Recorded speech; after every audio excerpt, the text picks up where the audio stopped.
ছাত্রী হলে ক্যান্টিন কর্মীর ভিডিও ধারণের অভিযোগে বিক্ষোভ চলছে খুলনা বিশ্ববিদ্যালয়ে। দোষীর দৃষ্টান্তমূলক শাস্তি, নিরপেক্ষ তদন্ত ও ক্যাম্পাসে নিরাপত্তা নিশ্চিতের দাবি শিক্ষার্থীদের। বর্জন করা হয়েছে একাডেমিক ও প্রশাসনিক কার্যক্রম। প্রধান ফটক, বিভিন্ন পকেট গেট ও প্রশাসনিক ভবনে দেওয়া হয়েছে তালা। খুলনা বিশ্ববিদ্যালয়ের বিজয় 24 হল। বুধবার রাতে ওয়াশরুমে ছাত্রীদের গোপনে ভিডিও ধারণের অভিযোগ ওঠে ক্যান্টিন কর্মীর বিরুদ্ধে। এ নিয়ে তৈরি হয় উত্তেজনা। আটকের পর মারধর করা হয় অভিযুক্তকে। ঘটনার প্রতিবাদে সকাল থেকে বিক্ষোভে নামে শিক্ষার্থীরা। বিশ্ববিদ্যালয়ের প্রধান ফটক, বিভিন্ন পকেট গেট ও প্রশাসনিক ভবনে তালা ঝুলিয়ে দেয় তারা।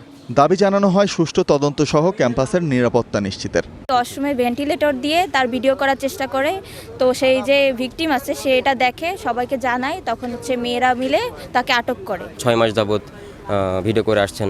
948 কি 946টা ভিডিও তার এই পর্যন্ত করা হয়েছে। মেয়েদের হলে এই যে পুরুষদের আনাগোনা, এই বিষয়টা নিয়ে পূর্ববর্তী অনেক সময়ে হল প্রভোস্টকে জানানো হয়েছে, কিন্তু হল থেকে কোনো ধরনের পদক্ষেপ নেওয়া হয়নি।